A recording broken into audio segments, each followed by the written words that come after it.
The Earth is doomed. A devastating force is coming, and we're running out of time. As civilization crumbles around us and our planet is destroyed, can we build spacecraft to take us to new, habitable worlds? Can humankind escape annihilation? Can we evacuate Earth?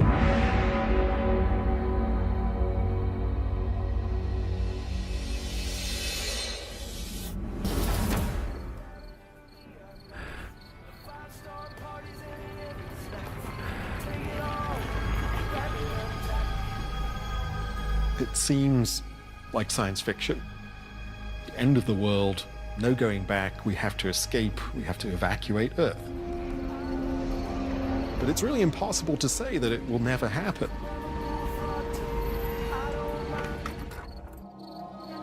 We have this view of stability on the planet Earth because it's existed for several billions of years, and we've evolved on a reasonably stable environment. We have small catastrophes all the time, like hurricanes, tornadoes, earthquakes, but in general, the human population continues to grow. This gives us perhaps a false impression about the future.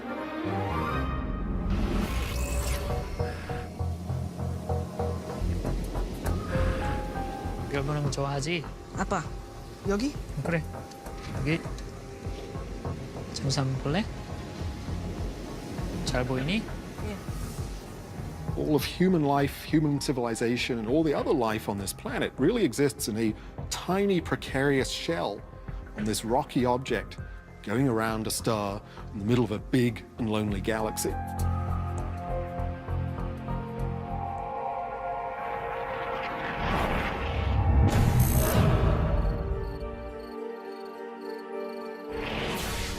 Is that a shooting star? Oh, wow, yeah, look at that one. The ups and downs that we've experienced as a species are nothing compared to what the universe can throw at us. Now, there's a whole list of bad things that can happen to a planet like the Earth.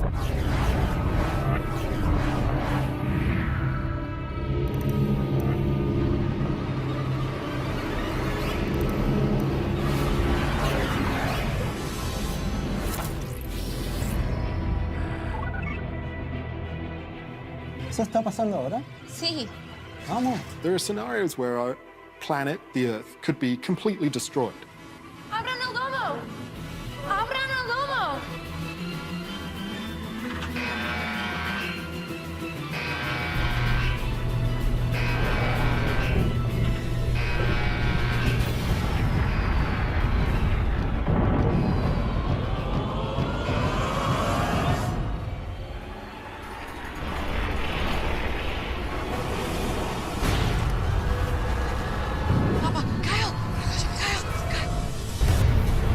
Oh my God.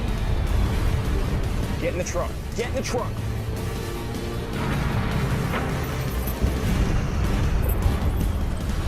Get in the truck.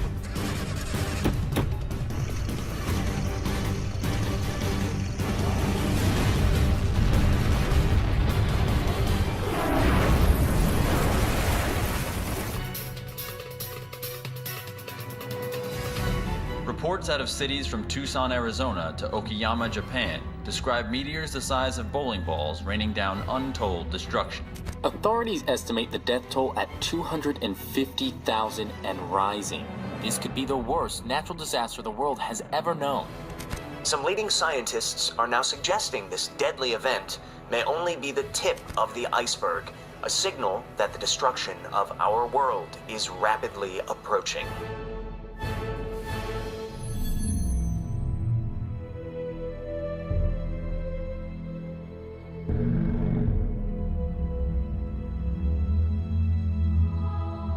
If we were suddenly bombarded with a shower of large objects from space, that would be catastrophic for Earth, and it would mean many different things, but none of them are good. Now, there are objects out in the universe that would make the Earth utterly uninhabitable or possibly destroy it forever. These objects could fling comets and asteroids towards us well before they actually reach anywhere close to where we are. So based on all of these unprecedented meteor showers, we would then turn our telescopes in that direction and look intensely to see what was there.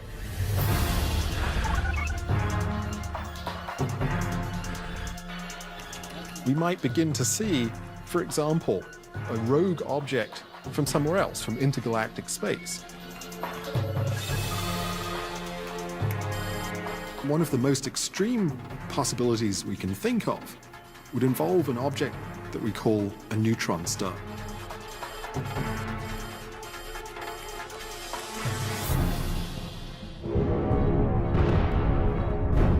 A neutron star is a stellar corpse.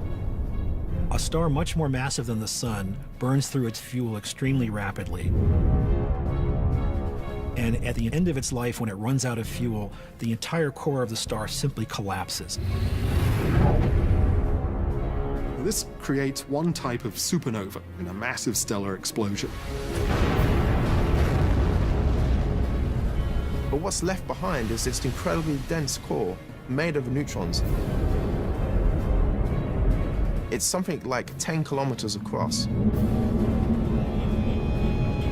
Because a neutron star is the mass of 2 or 3 suns, its gravitational pull is enormously strong. And that means that as objects get closer to it, they're subject to enormously powerful forces that can tear them apart. The other really scary thing about a neutron star is that when it collapses on itself, it can shoot itself off into space at a very high velocity. It can actually be sent hurtling through space at incredible speeds. So beware anything that gets in its path. As the neutron star nears our solar system, its intense gravitational field will disturb the orbits of objects like asteroids, and some of that material may arrive as a deadly hail of meteorites right here.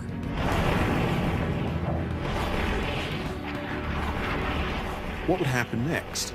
The first thing that the scientists would do is to try to model potential scenarios for the path of this thing into our solar system. If we determine that a neutron star was really headed in our direction, that's very bad news. You can't blow it up, you can't change its direction, you can get out of its way, or you can suffer the horrendous consequences of being destroyed by a neutron star.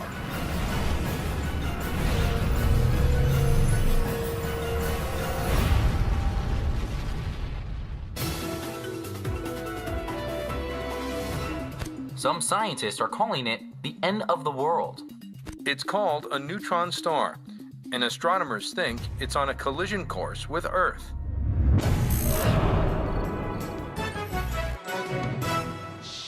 If you're just joining us, we're talking with the University of Oklahoma astrophysicist Lawrence Kellogg. Dr. Kellogg, this whole scenario sounds like something out of a movie. Yes, I suppose it does, but I assure you it's real.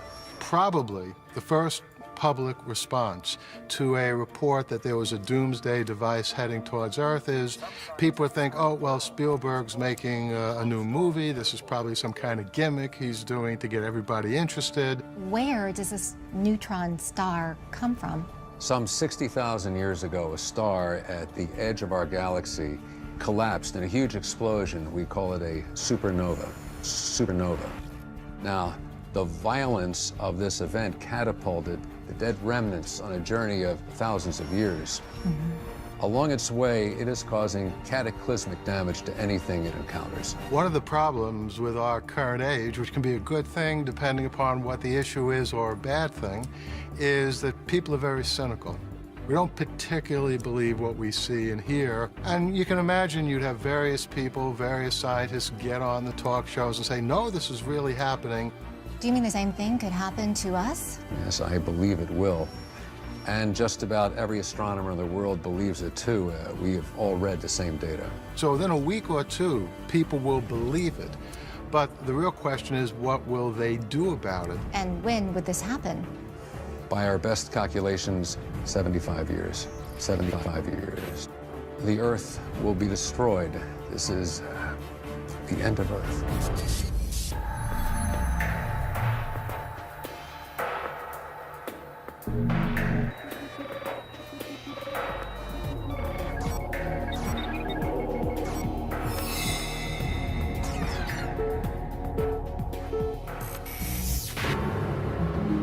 When people are faced with impending death, usually they go, one of two ways. They either bond together, right, in hopes of preserving humanity or at least preserving what is human, or they drop out and become hopeless.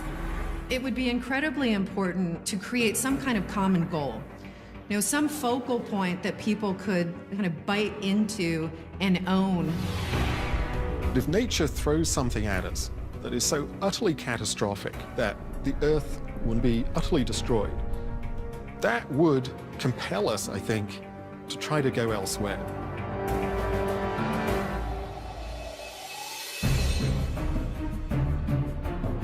You might think we could go to Mars, or maybe some of the moons of Jupiter as a place to escape what happens to the Earth. But in this scenario, essentially nowhere is going to be safe. There would be nothing left for us here. This means that our only real option would be to look for another solar system, to get completely away from this destroyed, decaying wreck of a system that we used to call home. How could we possibly do that? Can we really get 7 billion people off the Earth and take them to some other place where we could survive as a race? It's a tremendously costly thing to do. It would take an enormous number of resources, people, and enterprise to do this. But if you're faced with certain doom, it might be the one thing that you want to do.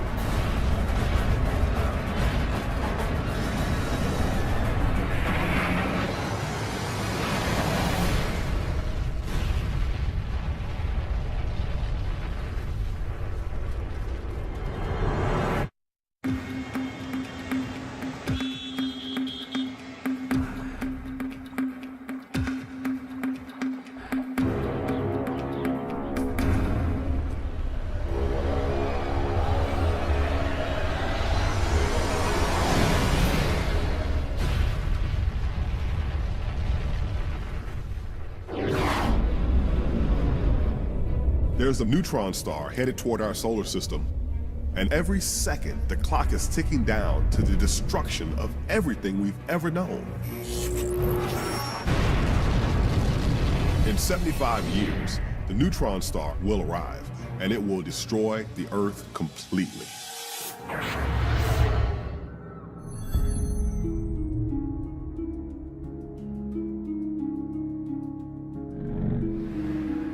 It boggles the mind. Can we really rescue 7 billion people? You have to remember, only about 600 people have ever gone into space in the entire history of the human race. Can we possibly move 7 billion people off of the Earth in a 75-year period? To be honest, I think we may have to face the likelihood that that won't be possible. And then there's the problem of the distance that we're going to have to send them. We're probably going to have to go 6, 7, 8 light years at least, and that's 40 trillion miles.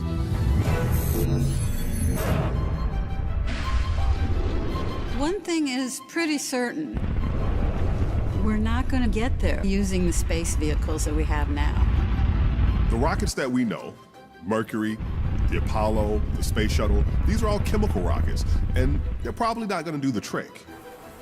It's just impossible to build a spacecraft to go to another star that uses chemical propellant. It's a cat chasing its tail kind of scenario, in that the more fuel that you put on to move the mass means you need yet more fuel to move the spacecraft. You just will never get there. To make this work, we're going to have to build an absolutely colossal ship, and we're going to have to develop a new type of engine to propel it. The question is, can we? We've got a lot to cover in a short time, so let's go ahead and get started. Here is E0302. The reason we're all here. It's a constant reminder that the clock is ticking. Today we'll be reviewing the initial proposals generated by our working groups in the Evacuation Vessel Division. I've been asked to remind everyone that this briefing, as well as this entire project, is classified. Fortunately, nature gives us lots of ways to go to the stars, and most of these don't involve anything beyond known physics. But the engineering challenges are pretty tremendous. Any plan to build a new space drive comes with great risks. But with the fate of humanity at stake, we're going to have to accept those risks, however great. We've titled the project Horizon, and it represents the cutting edge in spacecraft propulsion technologies. We're going to be looking at a few approaches right now. Plasma.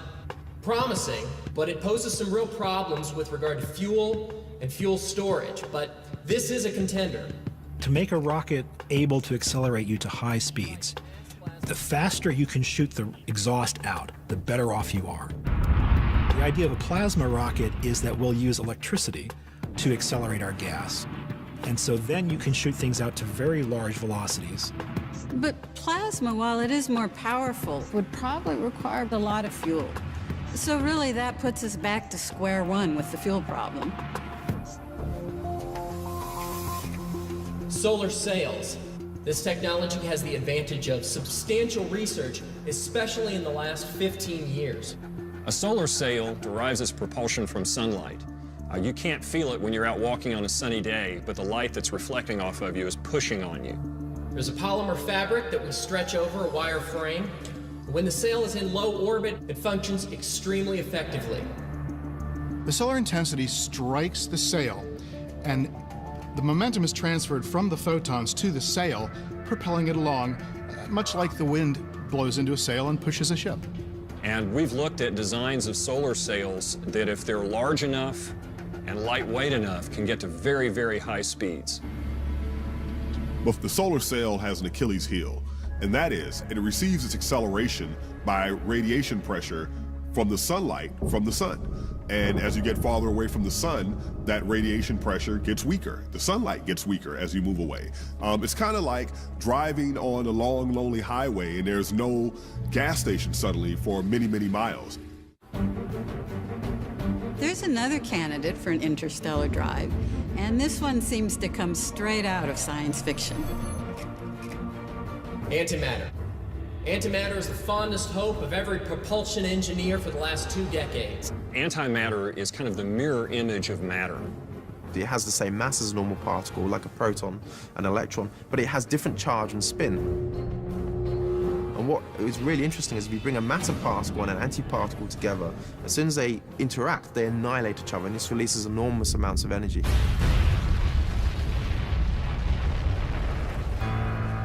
They basically come together and turn into pure energy, and that's the equivalent of Einstein's E equals mc squared. It's 100% efficient. And there's no comparison between the antimatter energy storage per pound compared with fossil fuels that we're very familiar with. It's tens of thousands, if not hundreds of thousands times more energetic. But antimatter presents serious challenges. All that energy is really, really dangerous, and we don't necessarily know how to control it, much less funnel it through an engine. It's extremely unstable, and in the event of engine failure, it's catastrophic. When we make it, we have to store it in a vacuum chamber and contain it in some very strong magnetic fields so that it doesn't interact with the walls of the chamber. Because if it does, it's going to annihilate and produce energy. And just in layman's terms, it becomes a very, very large bomb. This is, to put it mildly, a long shot. So here we are. We can't use chemical rockets. Solar cells eventually will run out of thrust, and antimatter is too dangerous. So that's pretty bad news for a vessel that's designed to travel to distant stars. Thank you all for coming. We're going to break now and get into our discussion groups. But we might have an ace up our sleeves. There's a technology that might work very well. The irony is that this technology is not new. It's over 60 years old, and it might just hold the answer.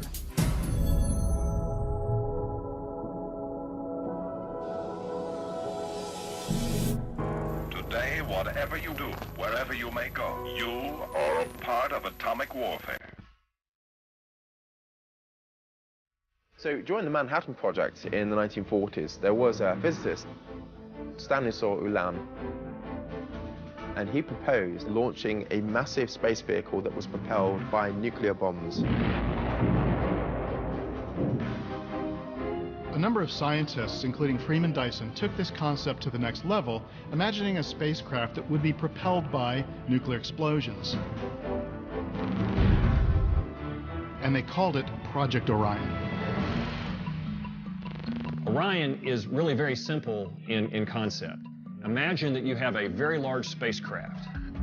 And on the back of it, you put big plates with big shock absorbers. And what you do is you take nuclear bombs and you eject them from the spacecraft, and they go some distance behind, perhaps tens or hundreds of meters. They explode, and the blast wave hits this pressure plate. And you set off multiple of these detonations, so it's bang, bang, bang, and the thing gradually starts to move along and accelerates up to a high velocity. The pressure waves propel the spacecraft and move it forward. Orion would get you going really, really fast. In the 1960s, Freeman Dyson and Ted Taylor built a working model of this concept using conventional explosives to propel the model up into the atmosphere. This experiment was called Putt-Putt, and it proved that you could propel a vehicle using conventional explosives. The fastest man-made object now is the Voyager probe, which is going at 0.006 times the speed of light. At that speed, it'll take it tens of thousands of years to reach another star. But with Project Orion, we can go much faster. Studies that have been done show that if you were to detonate a bomb behind it once every 3 seconds for 10 days, you would get up to a significant fraction of the speed of light. The reason that the research really stopped were the nuclear test ban treaties. We shall not regret that we have made this clear national commitment to the cause of man's survival. Which were a good thing. They basically stopped us from setting off nuclear bombs in the atmosphere. Theoretically, we could just pick up the research that's been done on the Orion system from when it was being conducted in the 60s.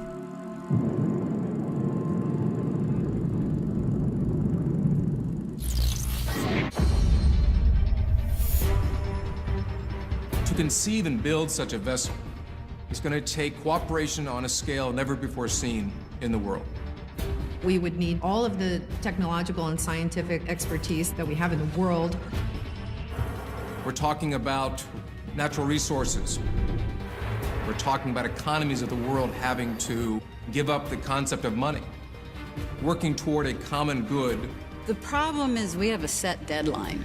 There's no leeway in this. We have to have it done in 75 years.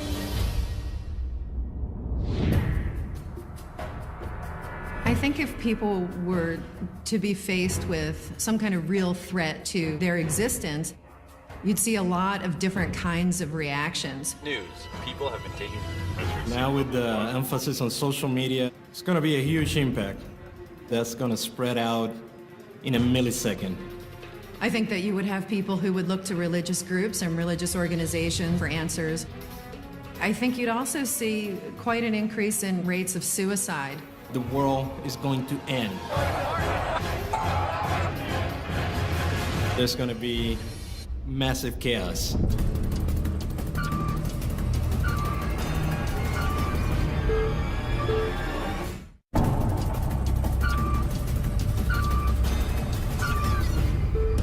The clock is ticking down. We have 70 years or less to evacuate the Earth and avoid being destroyed by the neutron star. And what we've decided is that we're essentially going to build an escape vessel, a lifeboat for the human race.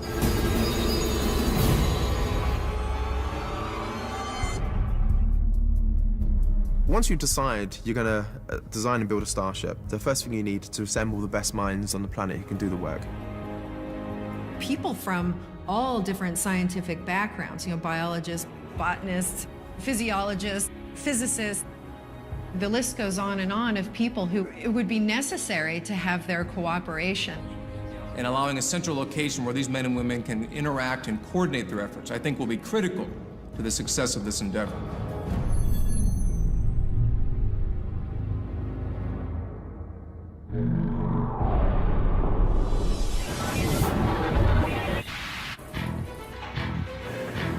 They're calling it the Horizon Project, and we've been granted exclusive access to show you this sprawling compound as it arises from the soil here in Florida.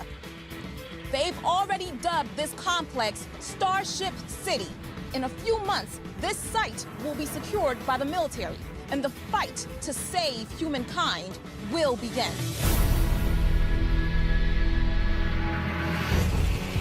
You bring the community to Starship City. You bring all of your scientists and engineers there. And then you start to do design work. They need to have homes to live in. And it's not just them, it's their families, because they have wives or husbands and children which might come with them. And it becomes a massive community which needs supporting. And they basically will be living at Starship City, if you will, for the duration of the production of this vehicle. And they might be there essentially for the rest of their lives because this is a long-term project. And this one upstart makeshift city is going to be the place where the entire future of the human race is to be determined.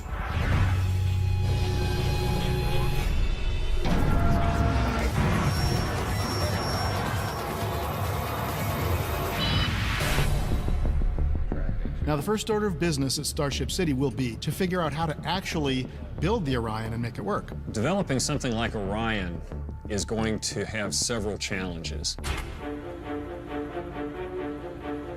Well, the first thing you'll have to do is increase the production of plutonium.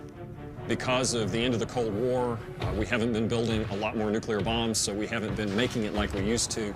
And in fact, we don't make much of it at all these days. And so we'd have to do that. In addition to building up our supply of the plutonium fuel, you'd have to design the bomblets to be specifically used for Orion. You wouldn't be able to use decommissioned nuclear weapons from our arsenal, so you've got a whole new design effort for building these. As you can see, the bomblets are going to be delivered to the pusher plate.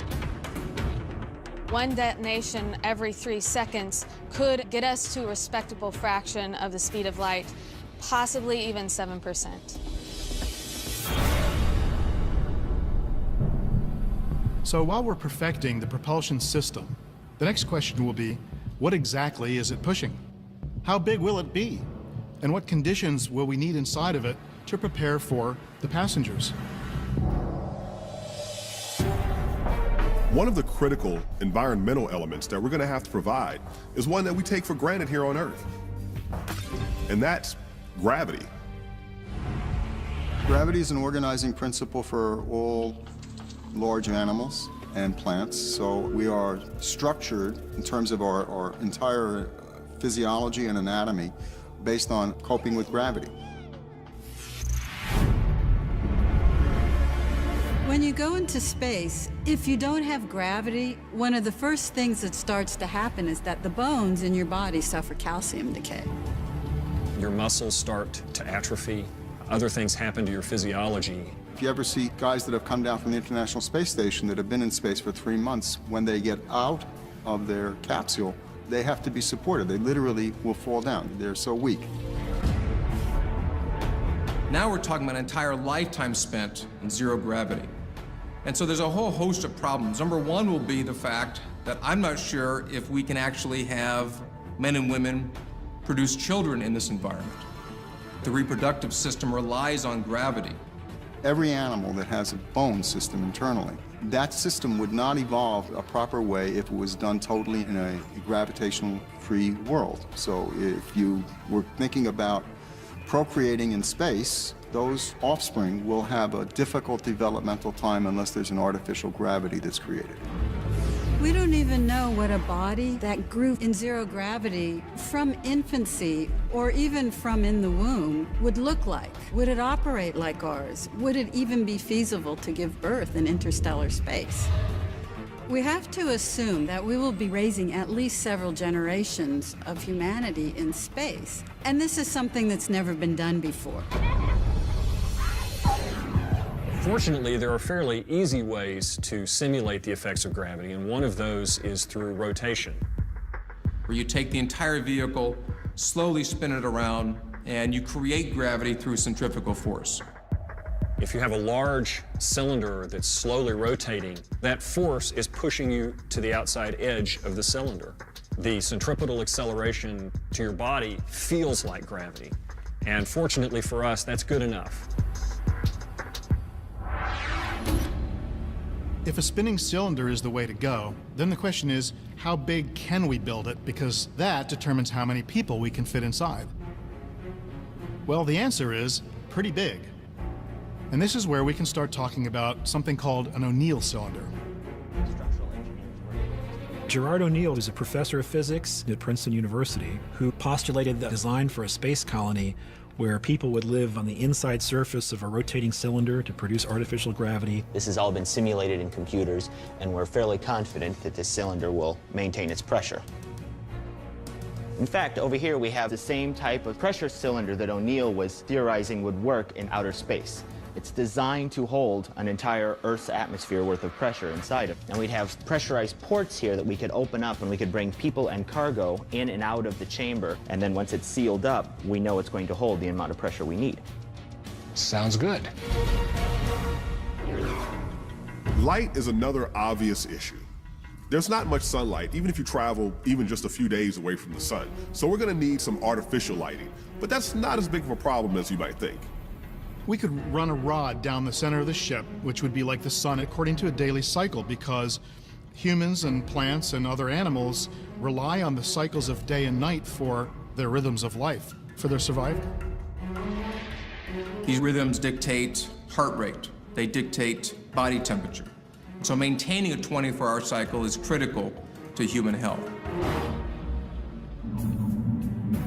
The idea is that you could build very large, self-contained habitats in space, that you could put an ecosystem inside, and that you could have hundreds of thousands, perhaps, people living there in space in a self-sufficient, self-contained spacecraft environment.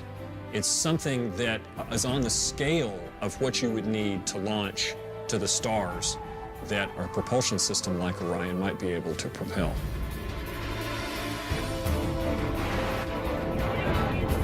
They're calling it the Ark. It will be a cylinder, 15 miles long and 2 miles across. It's roughly 4 times the size of Manhattan.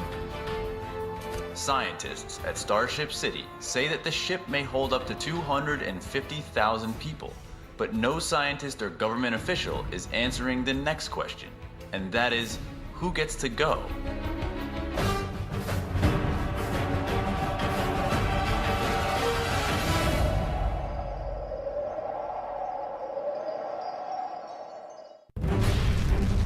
There's a death sentence for planet Earth, an inescapable date with destruction.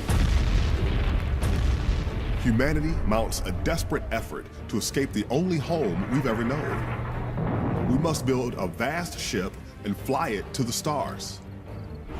We must evacuate Earth.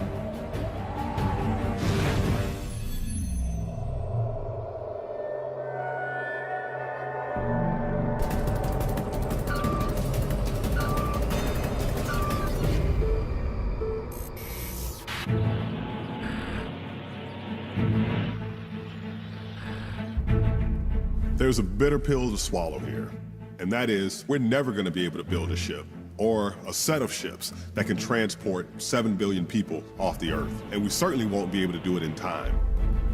If that's the plan that we try, we're going to fail. Luckily for humanity, we don't need everybody to go. A small, genetically diverse group can multiply once they reach the destination. The question then is, how do we choose that small group? Who gets to go, to me, is the big question. How do we select the people who get to go on this escape trip, if you will?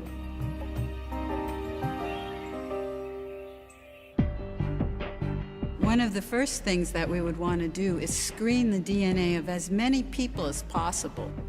We would like to ideally collect this from all over the planet, from the entire population, if it was feasible. What this would do is give us a snapshot of the human race at this point in time. You're looking at essentially a founding group of people, human beings, on some distant planet. So the first thing you really want to consider is their survivability, which a genetic profile will at least give you a clue to. Clearly, a key consideration is the biodiversity of the evacuees. We want to have a lot of genetic variability.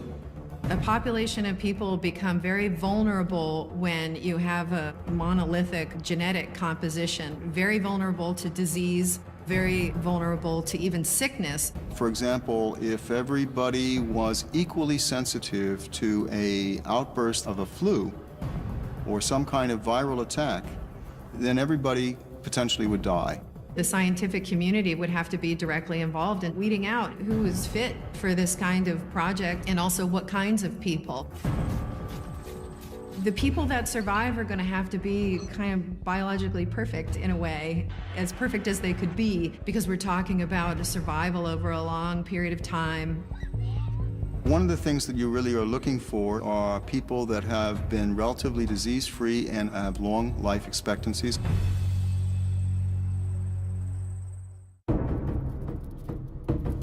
You certainly don't want to have somebody on a spaceship who is diagnosed genetically as, for example, being a schizophrenic, or somebody that is a danger to the rest of the population on the spaceship.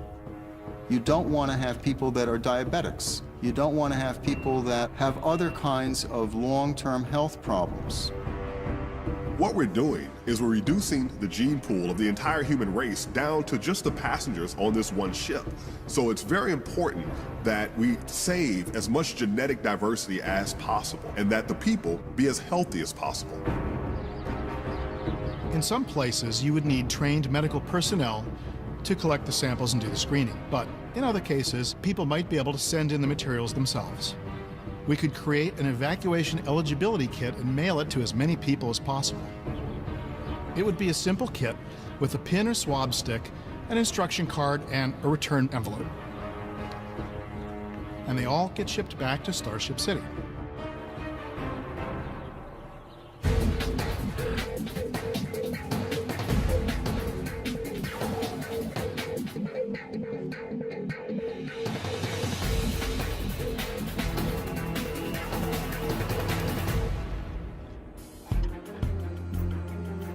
Once they get back to the laboratory, these samples will be screened. How does this work? We can sequence the entire genome of any human being now for just a few $1,000s, amazingly enough. We could say that somebody has a risk factor for certain cancers. We know there are certain cancer genes. We know there are certain blood disease genes. We could screen for these diseases very, very easily. And the more genetic information we have in the next few years, the more we can screen for this. You would want people that are relatively genetically predisposed to surviving under different environments.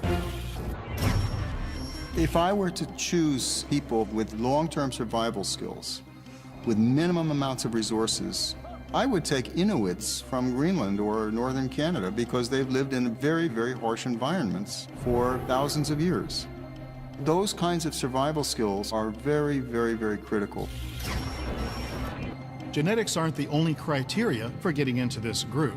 There are certain skill sets that will be required. First of all, you need a crew to fly the ship and to maintain all of its various subsystems. Doctors, engineers, pilots, scientists, medical technicians, medical researchers, although we'll probably make those determinations further down the road.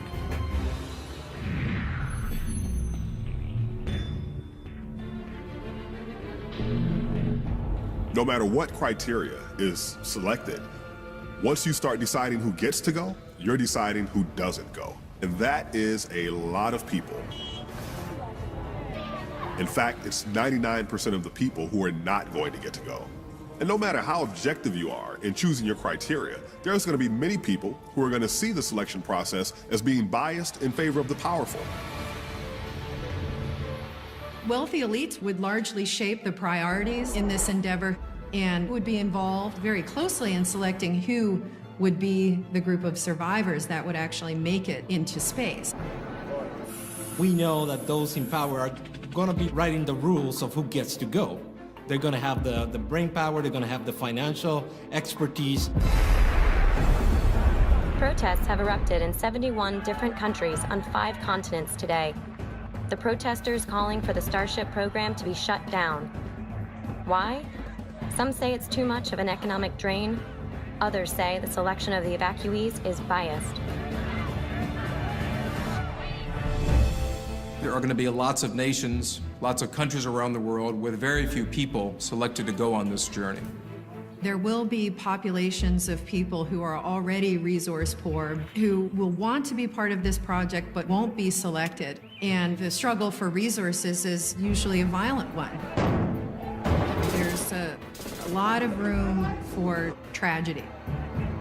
Unless the world at large and the people in the world were feeling that they were getting some kind of chance to get on this ship, they wouldn't put up with any other strategy. What's fair with regard to percentage of population? What's fair with regard to the countries that have donated the most resources to the project? If there are nations who have decided we don't want to have anything to do with this, do we allow individuals from their countries to join us on this journey?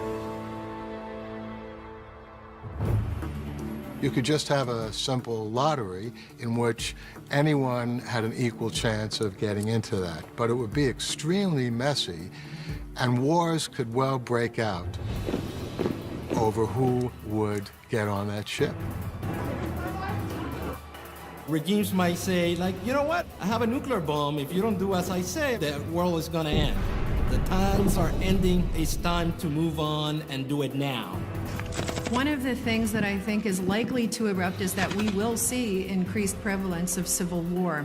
And people in power could choose to just leave those civil wars alone and not intervene and allow people and communities of people to self-destruct and kill each other off.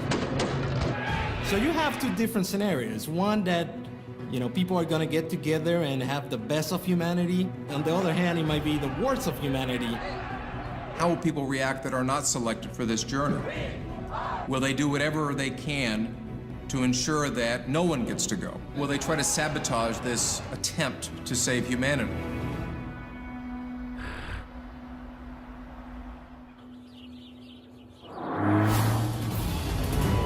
In threat of a catastrophe of this magnitude, I think that there would be a real risk of kind of a formation of cults or fundamentalist groups that would want to sabotage such a project. You have entered a restricted area.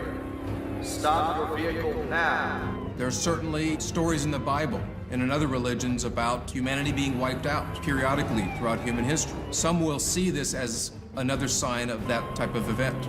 And so we're going to have to protect against those who want to sabotage this journey. The Starship City perimeter has been armed with landmines. Your vehicle will be destroyed.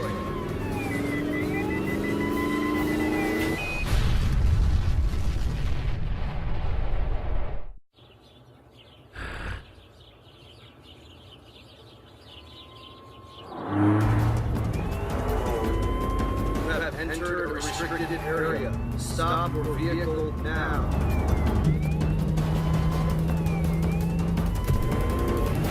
Starship City perimeter has been armed with landmines. Your vehicle will be destroyed.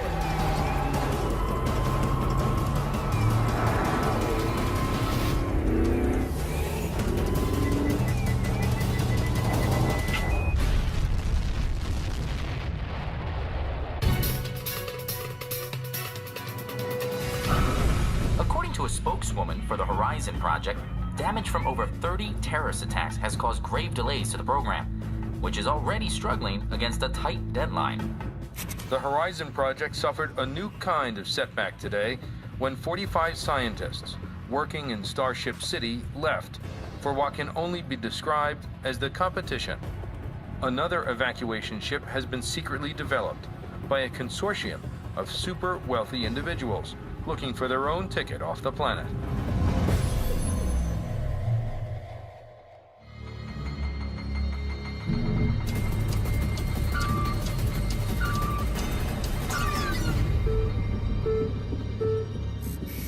It's entirely possible that in addition to this national effort to build a space ark, that there might be multiple space arks being built by private individuals. There's no reason it couldn't happen. It's just money. What you might have is some of the very rich people like Bill Gates and Richard Branson, who already own multi-billion-dollar companies, may decide to come together and try and build their own spacecraft. And now we continue our conversation with billionaire technologist William Jeffers. Doesn't a lifeboat full of billionaires seem like an insult to humanity's survival? Well, Katie, I look at it differently. Why should the government decide who evacuates the Earth? Now, this evacuation is going to be a huge undertaking. The resources of successful individuals are going to build that ship, which we've named Savior 1. Why shouldn't they be allowed to get on it? There's a growing effort in commercial space by private individuals who want to see space developed. A lot of people don't realize that a lot of the rocket launches that happen every year are not NASA rockets. The cost for a single ticket on your evacuation ships is $500 million. When you consider the cost of doing what we envision doing, that's a bargain.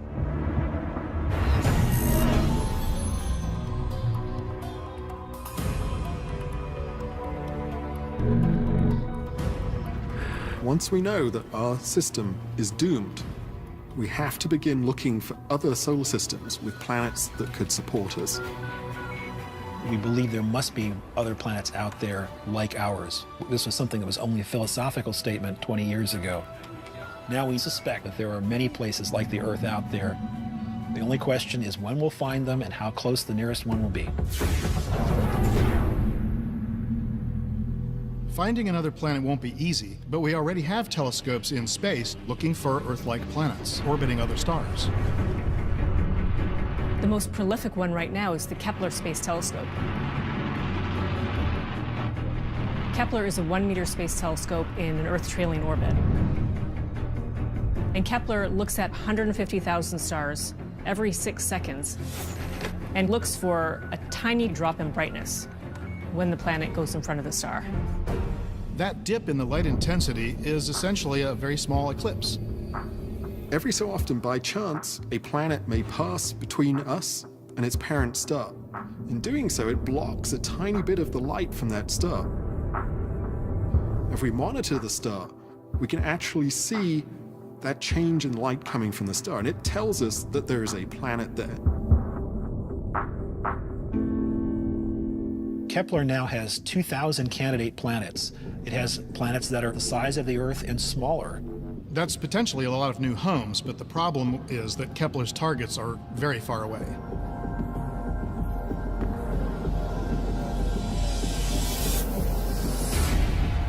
Kepler targets are at distances of 1,000 to 1,500 light years, so while this is a great experiment for giving us the odds of finding something, it's not a great experiment for finding where nearby we could go.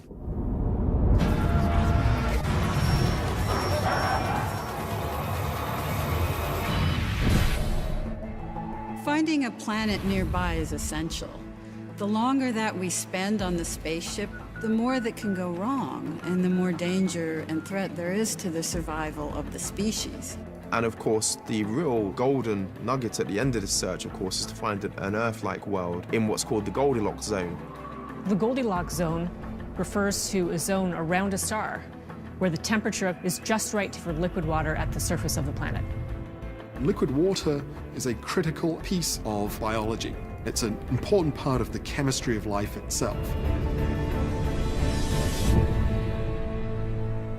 The next thing we need is the composition of the atmosphere. If we see molecules like oxygen and methane in an atmosphere based on the template of the Earth, that would be a real fingerprint for the existence of life on that planet, because both molecules together are very reactive and will not survive for long unless something is replenishing them. On Earth, the things that replenish those molecules are organisms. And even if we did find a planet that was in the habitable zone of its parent star, it had the right temperature, it had the right surface gravity, and maybe even a thriving biosphere, there's still going to be a lot of unknowns that could kill any newcomer. One big one, for example, is wind speed. You know, as humans, we can barely function in 50-mile-per-hour winds. Some planets may have winds upwards of 200 miles per hour all the time. We could get there and discover that the things we thought pointed towards a nice temperate environment are actually wrong. Maybe it's a planet of crazy chemistry and strange volcanism that's completely uninhabitable. I would be personally concerned that we get to the planet and there are poisonous gases that we're not aware of. So really knowing the composition of the planet in a lot of detail is not going to be possible until we get there. The very best thing we can hope to do from a distance is to make an informed guess about which planets may or may not harbor life, may or may not have an environment that would be suitable for us.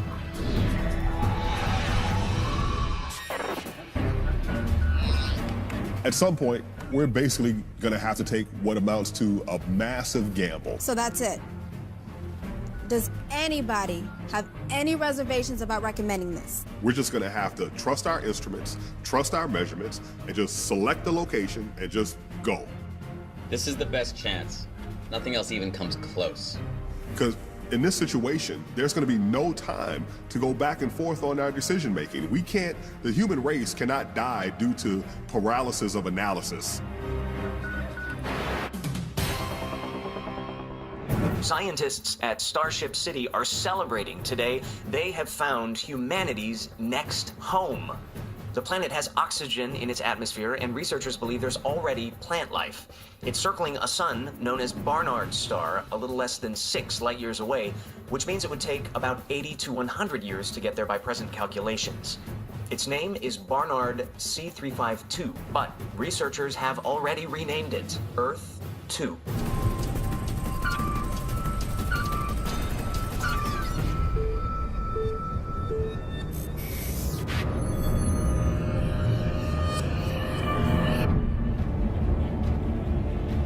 As the neutron star comes into the system, matter, bits of rock, asteroid, comet, you name it, in our solar system will be attracted to that object.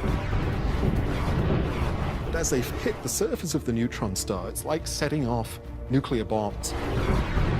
So this object is going to begin to pump out radiation, which is going to scorch everything in its path. So we can find ourselves in a situation where as this neutron star approaches us, the radiation from the neutron star would be digging through the Earth's atmosphere and digging a hole in the atmosphere. And if we find ourselves in this case where the beam coming from the neutron star sweep by the planet Earth, God help us.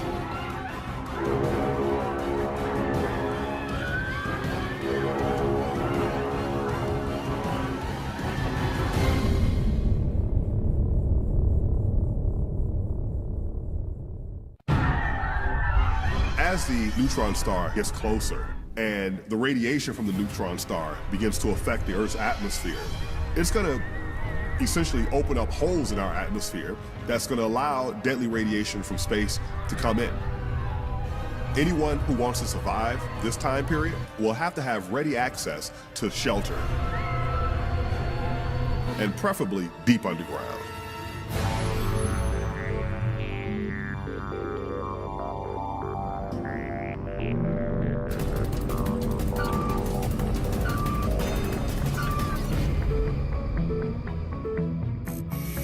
As the neutron star gets closer and more calamities happen, there's going to be a growing disparity in the quality of life between people in the industrialized world and people elsewhere, where nobody's looking out for them and providing shelters and things like that. They're going to pull them through this.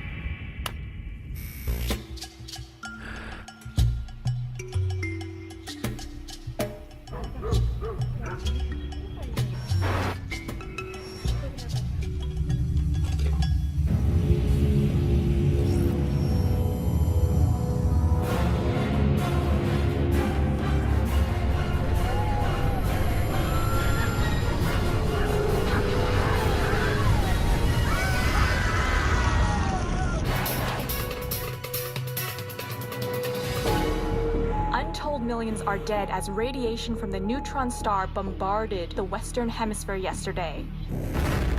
Experts say direct exposure to the radiation was worse than the radiation at ground zero of the Hiroshima bomb. Loss of plants and livestock are expected to lead to global food shortages. For many skeptics, this is finally proof that Earth is really dying.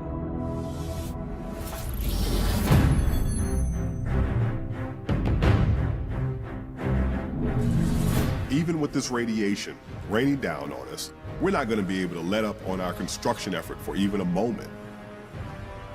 The very survival of our species depends on it. Most people think of launching a spaceship as a rocket that goes up in one piece and reaches orbit. Well, for something as big as this, that's not going to work. But luckily, there are other ways to build a spaceship. It really makes a lot more sense to put it together in pieces and parts and launch those into space and assemble them there. On the ground, you're subjected to the forces of weather. You have the Earth's gravity.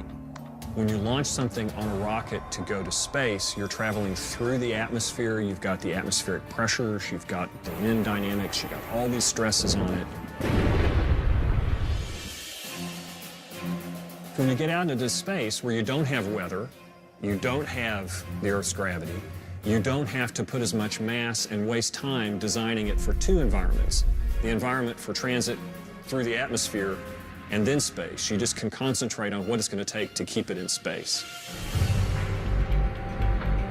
The idea of building something so complex and so enormous in space might come across as a bit overwhelming, but the truth is, we've already done something like this. We have experience taking modules and components built in the United States, built in Russia, built in Japan, built in Europe, launching them on several different types of rockets, getting them in the same orbit so they can do a rendezvous together, and actually assemble them in space to form the International Space Station, the ISS, which is up there now.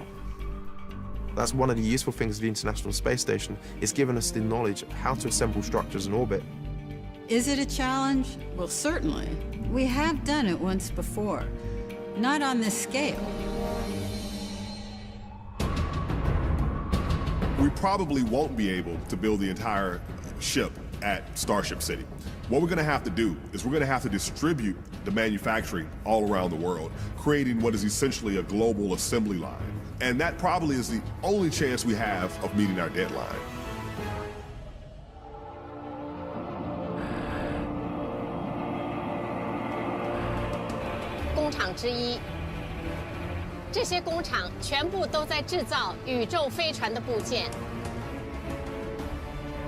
And this would not just be a few hundred pieces. 其中有23个工厂在中国。 We're talking millions of pieces.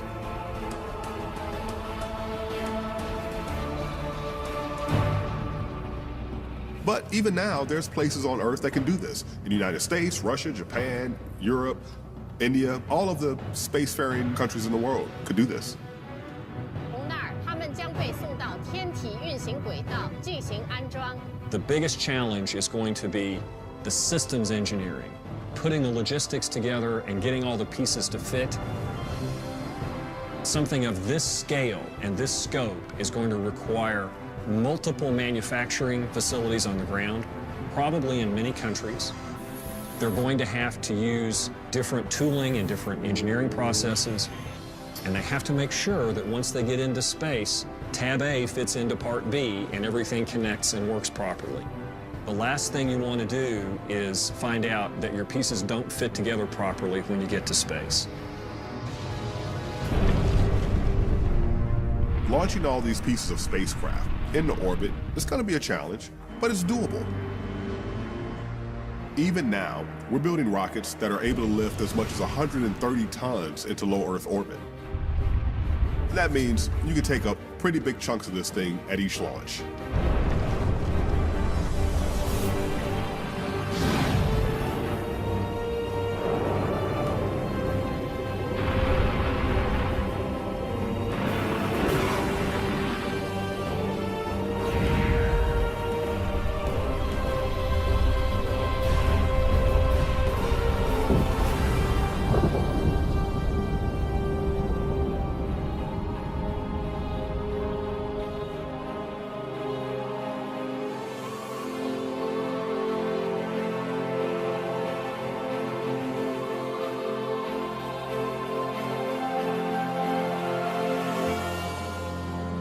Now, even if we are able to get these pieces up into orbit for assembly, the real work is just beginning. There's all sorts of challenges up there in space that's going to make this a very perilous operation right to the end.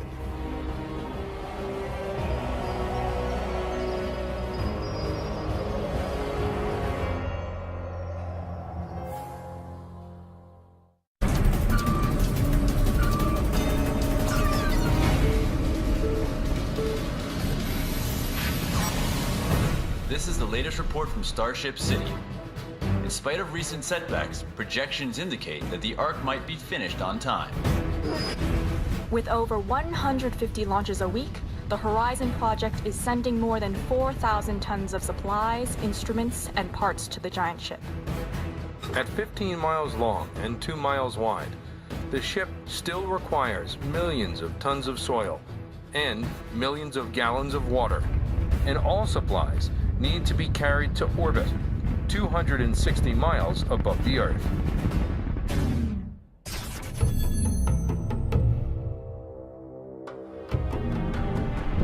Launching the sections of this ship into space, that's the easy part. We've done that before.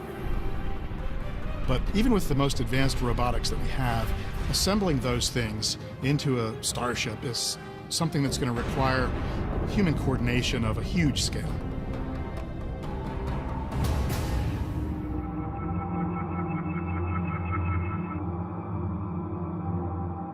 The hardest part is going to be the coordination and the actual assembly in space.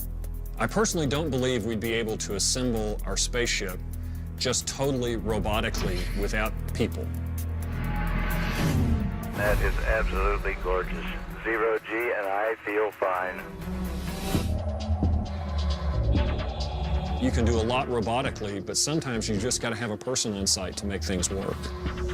But you'll probably have to have somewhere on the craft astronauts outside in spacesuits 24/7, overseeing the construction, doing repairs and maintenance as the spacecraft's coming together.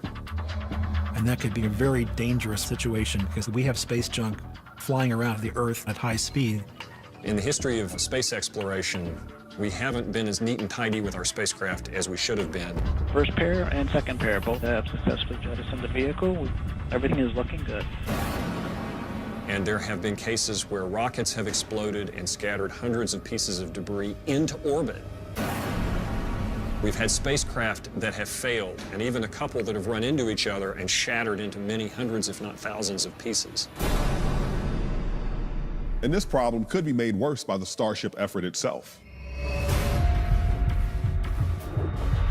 If we're making 1,000 times as many launches in a period of a few years to build this, we could have a lot of old rocket stages flying around at high speed.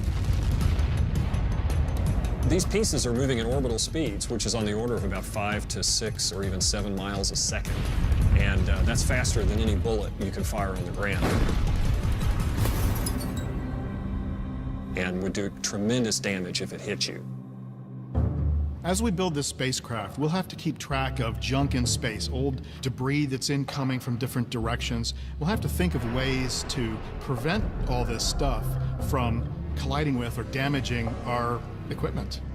This is another place where we're going to have to factor in failure.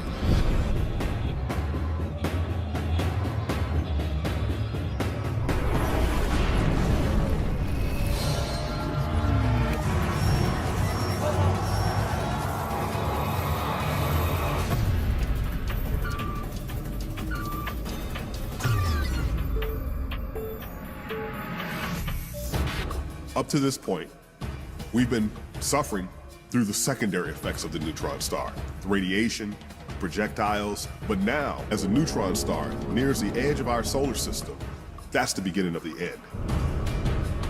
We could alter our orbit. Our orbit could become more elliptical. This would mean that our experience of seasons would become radically different.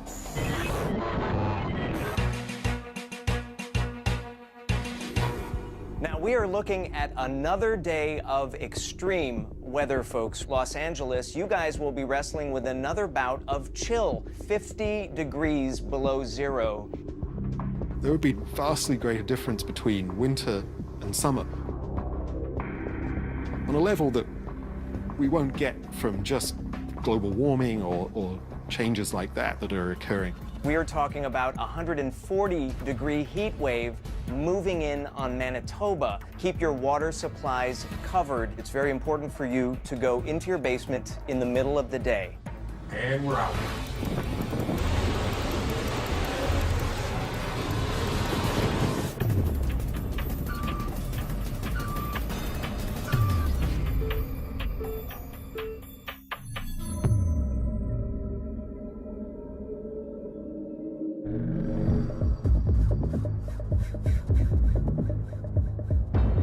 It's human nature to fight for survival, so there will undoubtedly be other groups of people who will build their own ships and try to ensure their own survival.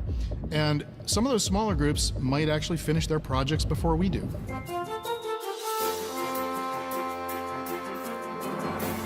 It's less than 20 minutes now before Savior 1, the evacuation ship created by the late billionaire Bill Jeffers Sr., will launch. The list of 512 evacuees on board reads like a who's who of the super wealthy and globally famous. They're traveling with 72 scientists and engineers who earned places on the ship along with their families by helping to construct it. We have an exclusive link to the flight deck, where Bill Jeffers Jr. is himself one of the co-pilots. We spoke with him earlier during his pre-launch preparations. Mr. Jeffers, an exciting moment for us all. Would you agree? Well, that's right. My dad found the funding that no one thought we could find, and we developed the world's first antimatter engine when everyone said it was too dangerous.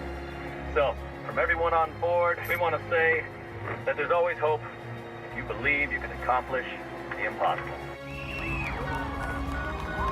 Savior 1. I'm just waiting on the go for final countdown, and we'll release the hull. We're on the automatic sequence. Let's start the countdown.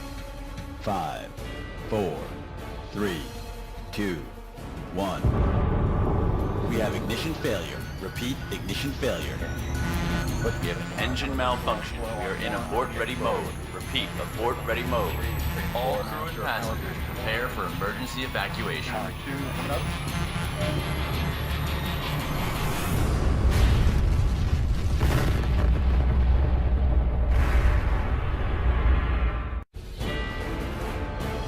We're on the automatic sequence. Let's start the countdown. 5, 4, 3, 2, 1. We have ignition failure. Repeat, ignition failure. I don't know, we go on flow. We have engine malfunction. We have an engine malfunction. 3 and 4, master. All crew and passengers prepare for emergency evacuation. 2 coming up.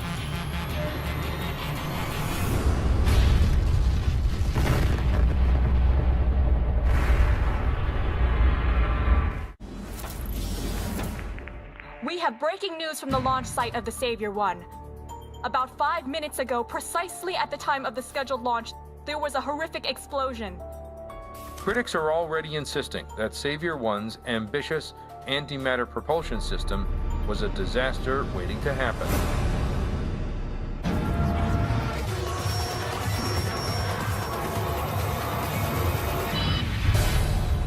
The thing you have to remember about storing antimatter is it can't come into contact with any matter. So you need to pump all the air out of your container, and you need to put a magnetic field in there in order to trap these charged particles so that they don't touch the sides of the container. A storage failure, in this case, is basically a big explosion. Now, the telemetry is still coming in, and the investigation is still ongoing, but it does seem that the ignition chamber was properly fueled for launch. The problem came when the first ignition attempt failed. The onboard computer released a second load of antimatter into the chamber. That was twice the charge, so when the ignition did fire, the containment housing couldn't hold it, and it caused a crack in the vacuum seal, and that's what allowed air into the chamber. We all know what happened. At this point, everything, our history, our art, our science, our very existence, depends on those few human beings who are preparing the Ark ship for a century of human habitation. and there's only a handful of years left to get it right.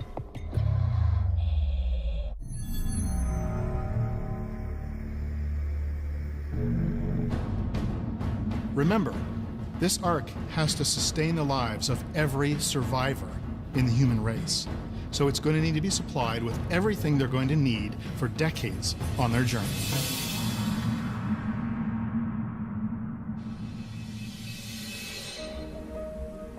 Air, water, food. If we don't have those things, we're not going to make it, period.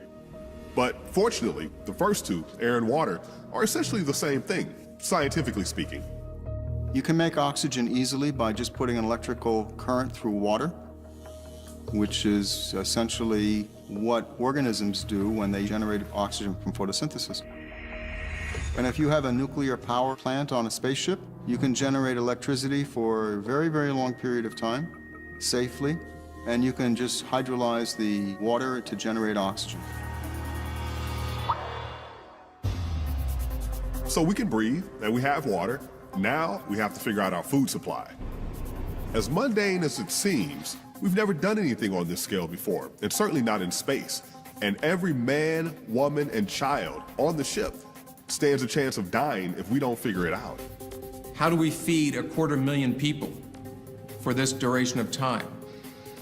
We certainly cannot take all of our food with us. You obviously can't take millions of cans of baked beans and frozen chicken burgers all the way to the stars. That's not viable. You can't have a supply of food that gets depleted over time. It has to be able to replenish itself without depending on supplies coming in from the outside. You will not be eating meat in space. No steak in space. You can have a meat-flavored material, but you will not be eating meat in space. And the reason for that is very, very, very simple. The conversion of vegetable material to animal muscle, there's only a 10% conversion efficiency. In other words, in 1 pound of steak, the cow consumed roughly 10 pounds of grass. If you really are hungry for animal protein, you can get some good worms or some roaches. Insects have been a source of protein for humans for a long time. The idea is that there would be some agriculture. But who knows? Maybe we'll come to enjoy insects and that kind of thing. We have to consider growing crops. We certainly have to come up with new crops that are resistant to the radiation sources that will certainly be out there in space. We're going to have to come up with new seeds that are impervious, perhaps, to the microgravity environment. Growing corn in space is not a viable option here. You're going to be growing algae. You're going to be eating chlorella crackers, little green, thin wafers that'll taste like dried spinach on a good day. We have large areas with crop growth. That is most likely going to create its own environment and its own weather within the vehicle. And so now are we talking about rain falling within the vehicle? We certainly can't predict what will happen in 60, 80 years during this journey. So all these technologies we'll have to test here on Earth.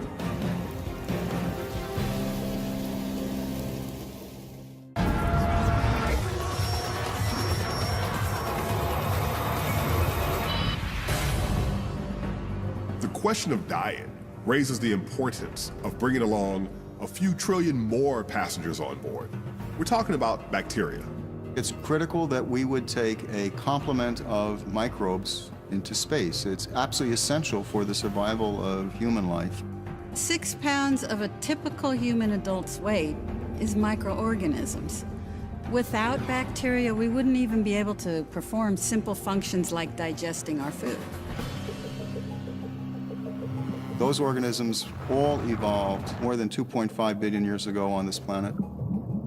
They are the ones that made the planet habitable for all the other creatures on it.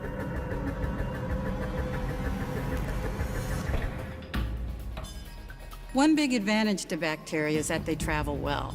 To take bacteria in space is quite easy, actually. You can take bacteria in very, very small vials, and they're stored in liquid nitrogen or some other very, very cold fluid. It's just like storing sperm in a sperm bank.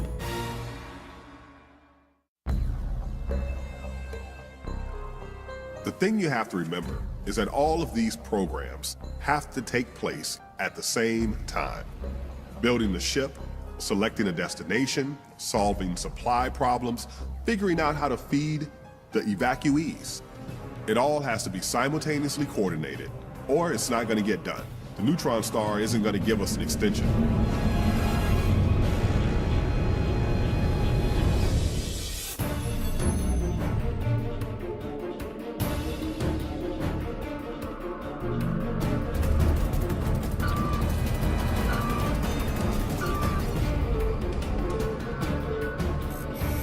As the end draws near, we'll begin to see signs of our ultimate fate. When the neutron star reaches the outer planets of our solar system, that's when the fireworks really begin. It's beginning. Look. The F ring is going to go first, and then the A ring, and then Cassini.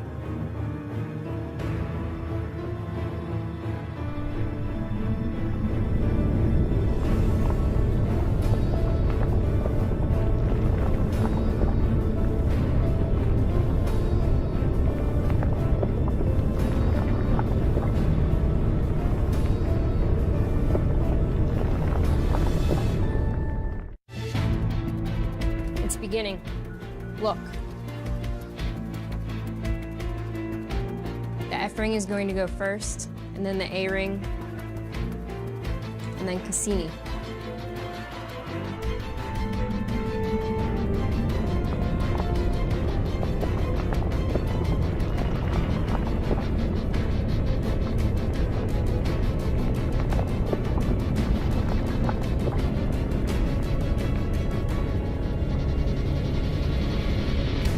Just gone. And we're next.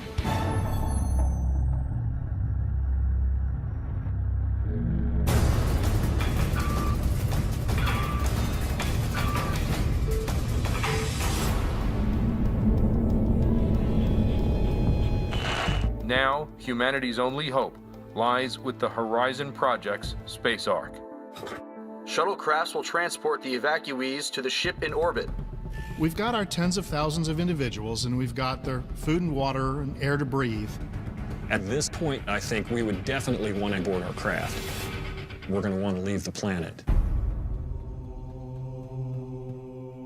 It'll be an interesting challenge to keep the passengers and crew positive, especially in the early going. Today, after 6 months of technical and physical fitness training, the civilian men and women who have been chosen to leave the planet are now getting ready to evacuate Earth. Today will be their last chance to say goodbye to their friends and loved ones they'll soon leave behind. The people that start off on the mission, possibly they're going to suffer from depression because the realization that their home world has been destroyed. There will be friends, loved ones, places left behind, never to be seen again, and that's got to hurt everyone. We're so lucky to be one of the few thousand intact families going. How could we not do it? It's the only choice we have. Once they pass through those doors, they'll be processed for boarding. Then a final medical examination before making their way onto one of 100 launch shuttles that will take them to the Ark ship. For the first time, humans will be leaving their home. They'll be traveling for 60, 80, 100 years perhaps, in a large vessel with 250,000 people aboard. They've left behind perhaps family members. They've left behind places they grew up. I think it's very important that we maintain a family structure during this journey, that we allow individuals to form a home, if you will. The Ark ship's piloting crew has already been on board for weeks awaiting the passengers, who will acclimate 6 to 18 months before the ship departs.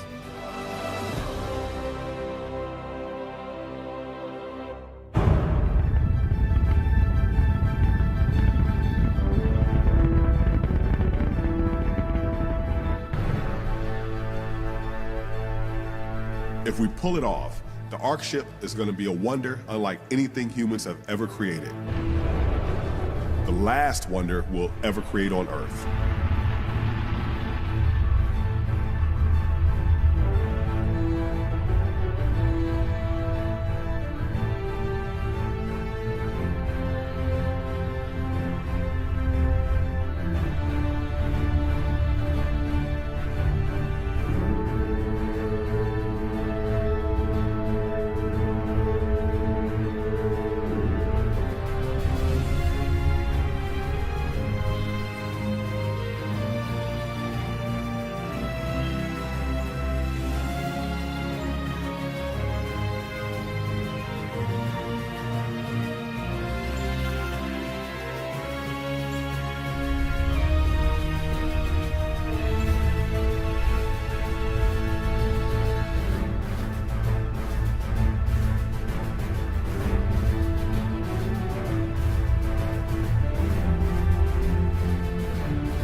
we're under the assumption that people are going to behave.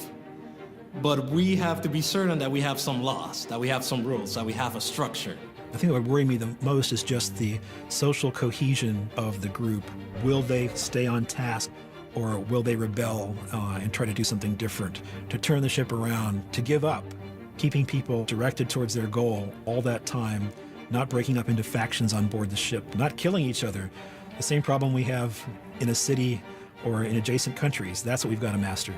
Clearly, we will have individuals from multiple countries.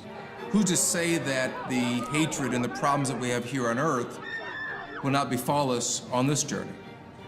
We have to be very careful to avoid cliques or groups of individuals who are separating themselves from the rest of the population. Think of a high school clique that you may have been in. So I think one of the key considerations will be to try to minimize these cliques and these subgroup formations during the journey.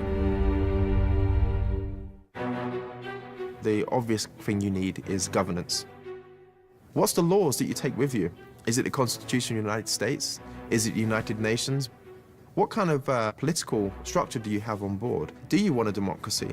This is a really interesting question, because you certainly don't want a dictator who's going to just rule everyone, and he gets there and he's going to be the rule of the planet and never step down. But at the same time, you need some kind of military structure that makes sure the orders are executed, because the people in charge are making very hard decisions in a military-like way. But if there was a democracy, perhaps they would be outvoted as being the person that makes the decisions, and this can actually affect the success of the mission. There would always be the danger that it could totally degenerate into chaos. But chances are, if we had enough smarts to build a ship, to select people to get onto the ship, those people would figure out equitable ways of dealing with life's issues in that situation. But the most important thing is getting the human species, enough of the human species, off this planet out into space to survive.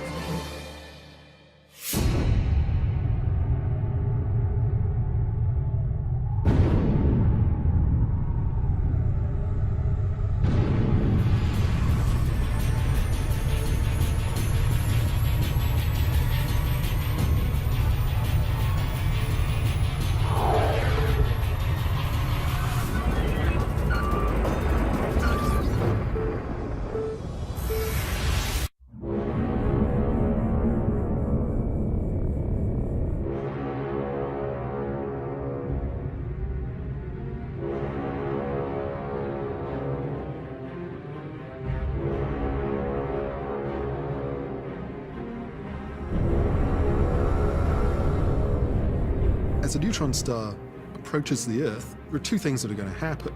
The internal core and the crust of the Earth would start to get heated up, and it would start to become molten, and this would result in earthquakes on a scale that we've never seen.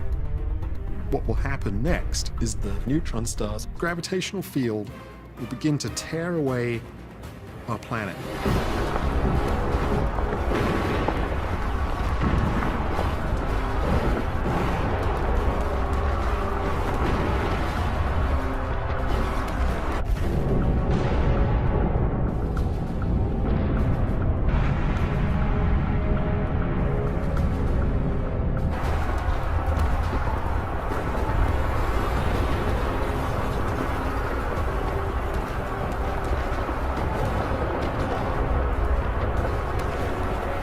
Once the Earth's atmosphere, the Earth's oceans, and the Earth's crust start to become perturbed, it's going to kill people pretty quickly. Then I think the Earth's crust will shatter. The hot interior of the planet will essentially spill out into the vacuum of space.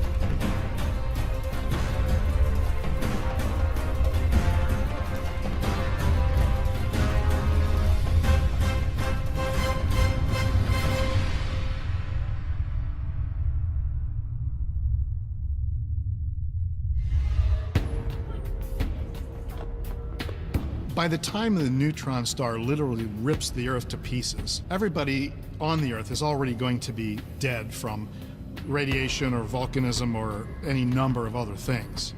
So there won't be anybody there to witness this event, except for the people, of course, on the Ark.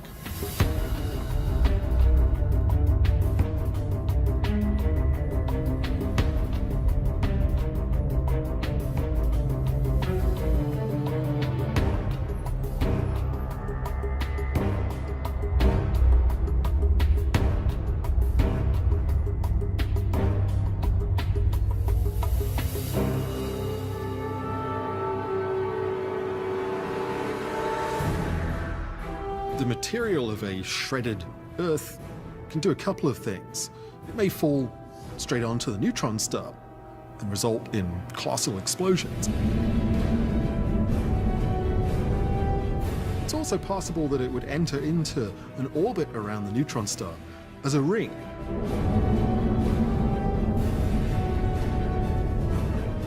So in fact, our planet could become a ring system.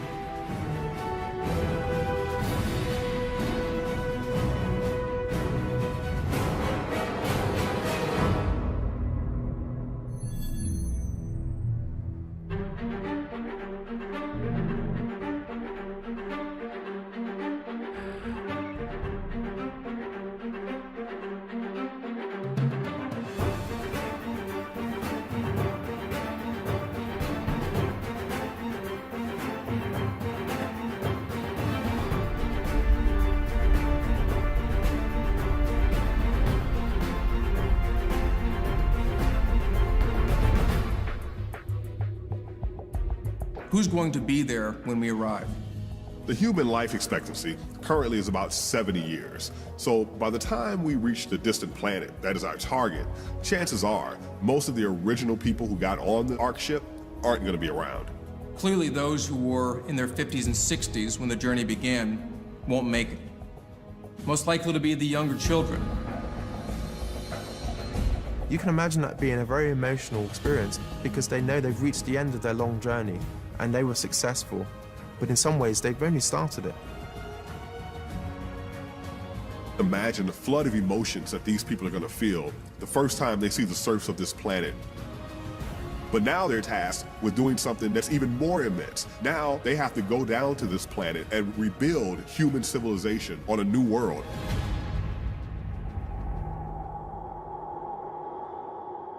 A lot of people would say that thinking about building an interstellar ark and evacuating the planet is kind of a waste of time.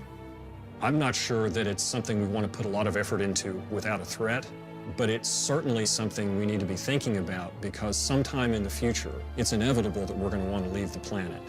Hopefully, without being forced to by a catastrophe. This is a crazy thing to think about. It seems like science fiction. The end of the world, no going back, we have to escape, we have to evacuate Earth. But it's really impossible to say that it will never happen. And it's also interesting to think about because it's a question of whether we as a species will ever expand beyond the confines of the planet that gave birth to us. If you look at evolution on Earth, often great migrations and expansions of particular species are initiated because of some disaster that forces that species to move on. We may be the same. It may be that an event like this, as devastating as it is the one thing that ensures that our species will live forever as it propagates out into the universe.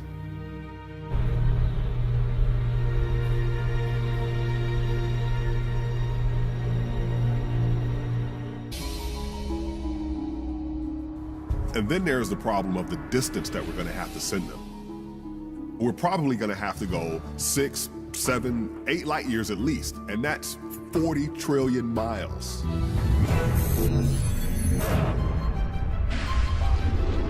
One thing is pretty certain.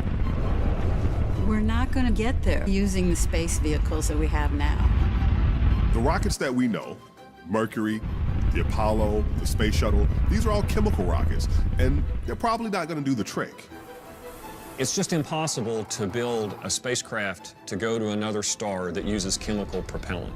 It's a cat chasing its tail kind of scenario, in that the more fuel that you put on to move the mass means you need yet more fuel to move the spacecraft. You just will never get there. To make this work, we're going to have to build an absolutely colossal ship, and we're going to have to develop a new type of engine to propel it. The question is, can we? We've got a lot to cover in a short time, so let's go ahead and get started. Here is E0302. The reason we're all here. It's a constant reminder that the clock is ticking. Today we'll be reviewing the initial proposals generated by our working groups in the Evacuation Vessel Division. I've been asked to remind everyone that this briefing, as well as this entire project, is classified. Fortunately, nature gives us lots of ways to go to the stars, and most of these don't involve anything beyond known physics.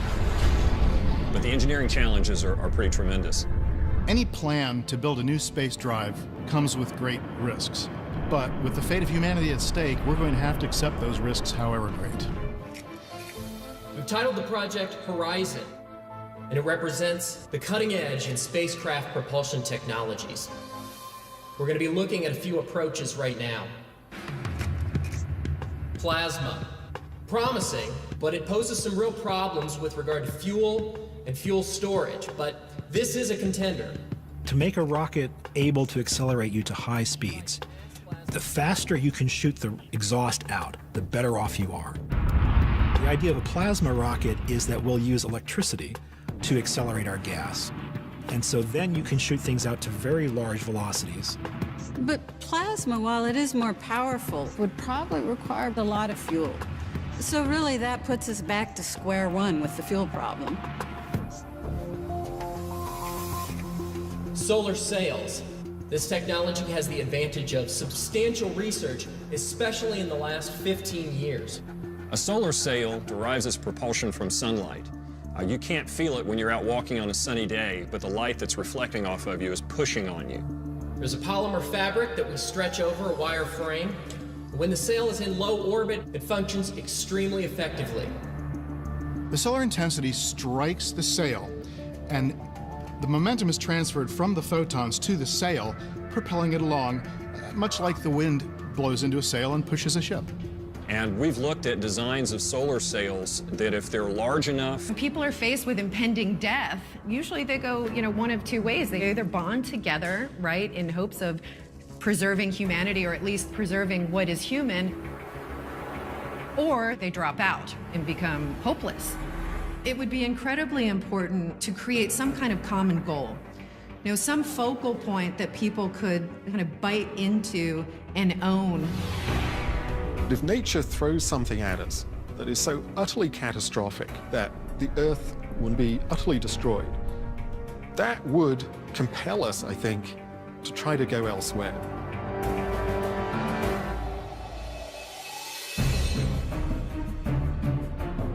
You might think we could go to Mars, or maybe some of the moons of Jupiter as a place to escape what happens to the Earth. But in this scenario, essentially nowhere is going to be safe. There would be nothing left for us here. This means that our only real option would be to look for another solar system, to get completely away from this destroyed, decaying wreck of a system that we used to call home. How could we possibly do that? Can we really get 7 billion people off the Earth and take them to some other place where we could survive as a race? It's a tremendously costly thing to do. It would take an enormous number of resources, people, and enterprise to do this. But if you're faced with certain doom, it might be the one thing that you want to do.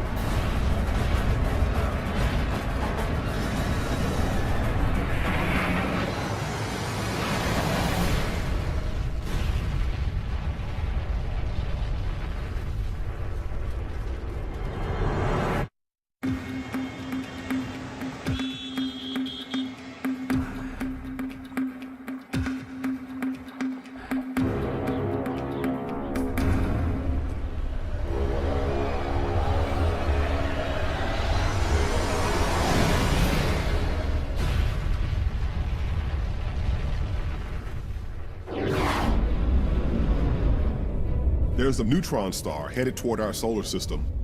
And every second, the clock is ticking down to the destruction of everything we've ever known. In 75 years, the neutron star will arrive, and it will destroy the Earth completely.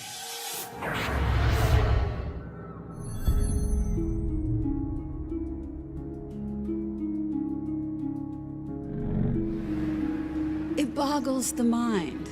Can we really rescue 7 billion people?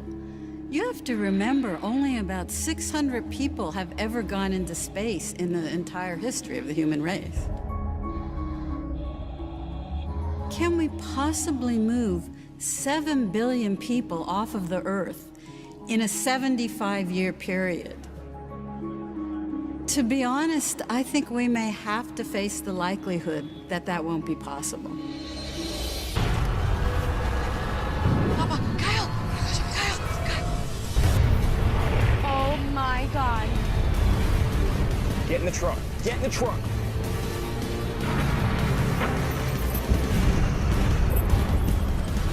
Get in the truck.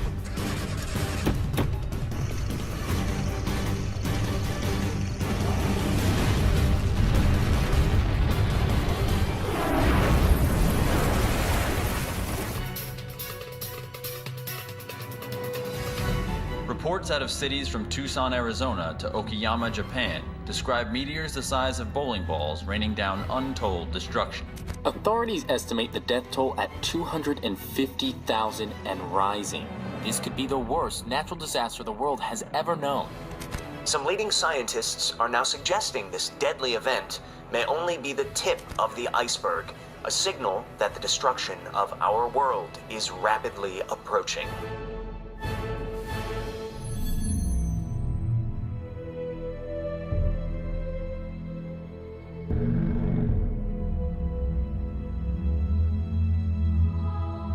If we were suddenly bombarded with a shower of large objects from space, that would be catastrophic for Earth, and it would mean many different things, but none of them are good.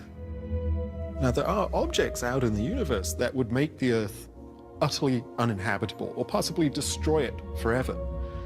These objects could fling comets and asteroids towards us well before they actually reach anywhere close to where we are. So based on all of these unprecedented meteor showers, we would then turn our telescopes in that direction and look intensely to see what was there.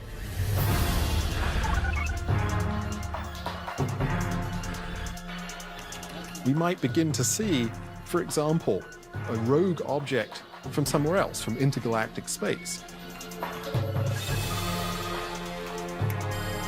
One of the most extreme possibilities we can think of would involve an object that we call a neutron star.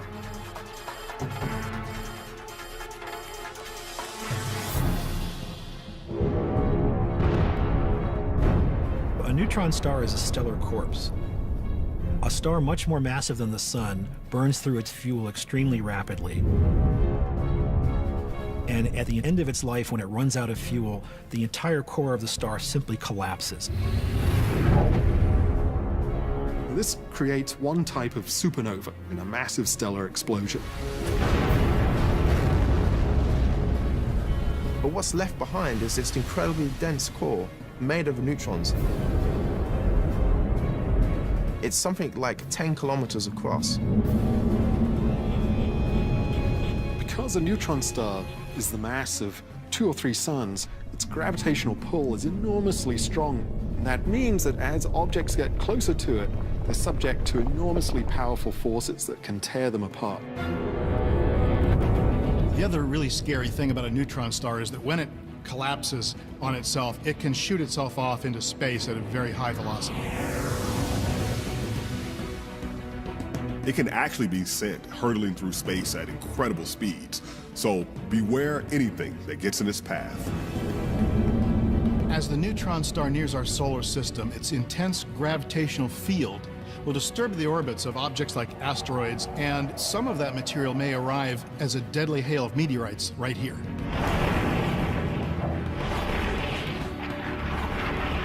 What would happen next? The first thing that the scientists would do is to try to model potential scenarios for the path of this thing into our solar system. If we determine that a neutron star was really headed in our direction, that's very bad news. You can't blow it up, you can't change its direction, you can get out of its way, or you can suffer the horrendous consequences of being destroyed by a neutron star.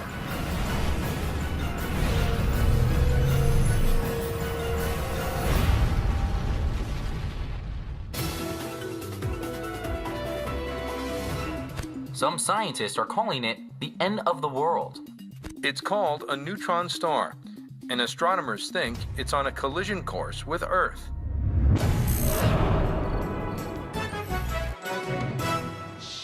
If you're just joining us, we're talking with the University of Oklahoma astrophysicist Lawrence Kellogg.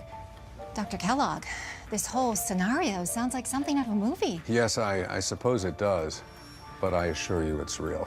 Probably the first public response to a report that there was a doomsday device heading towards Earth is people would think, oh, well, Spielberg's making a new movie. This is probably some kind of gimmick he's doing to get everybody interested. Where does this neutron star come from? Some 60,000 years ago, a star at the edge of our galaxy collapsed in a huge explosion. We call it a supernova. Now, the violence of this event catapulted the dead remnants on a journey of thousands of years. Along its way, it is causing cataclysmic damage to anything it encounters. One of the problems with our current age, which can be a good thing depending upon what the issue is or a bad thing, is that people are very cynical. We don't particularly believe what we see and hear. And you can imagine you'd have various people, various scientists get on the talk shows and say, no, this is really happening. Do you mean the same thing could happen to us? Yes, I believe it will. And just about every astronomer in the world believes it too. We have all read the same data. So within a week or two, people will believe it. But the real question is, what will they do about it? And when would this happen?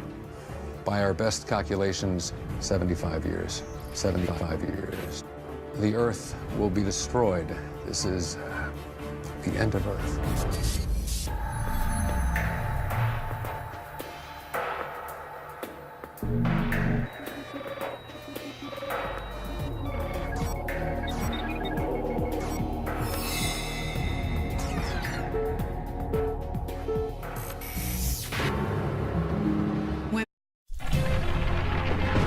The Earth is doomed.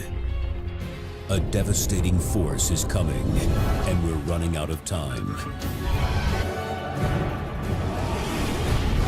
As civilization crumbles around us and our planet is destroyed, can we build spacecraft to take us to new, habitable worlds? Can humankind escape annihilation? Can we evacuate Earth?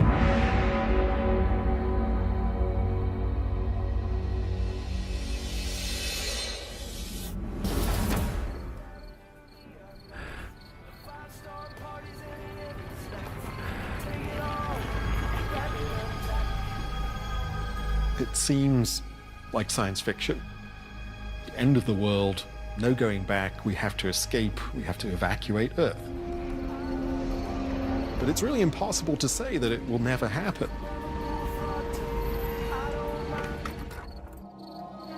We have this view of stability on the planet Earth because it's existed for several billions of years, and we've evolved on a reasonably stable environment. We have small catastrophes all the time, like hurricanes, tornadoes, earthquakes, but in general, the human population continues to grow. This gives us perhaps a false impression about the future.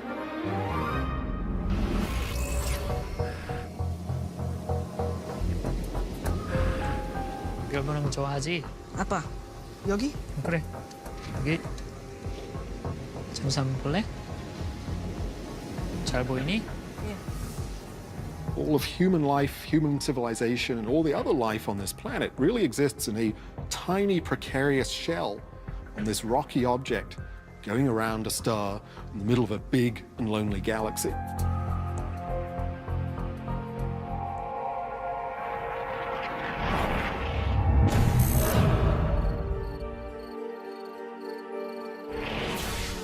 Is that a shooting star? Oh, wow, yeah, look at that one. The ups and downs that we've experienced as a species are nothing compared to what the universe can throw at us. Now, there's a whole list of bad things that can happen to a planet like the Earth.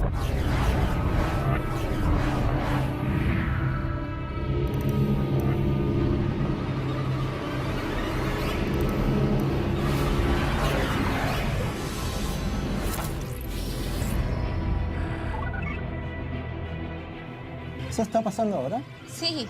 Vamos. There are scenarios where our planet, the Earth, could be completely destroyed.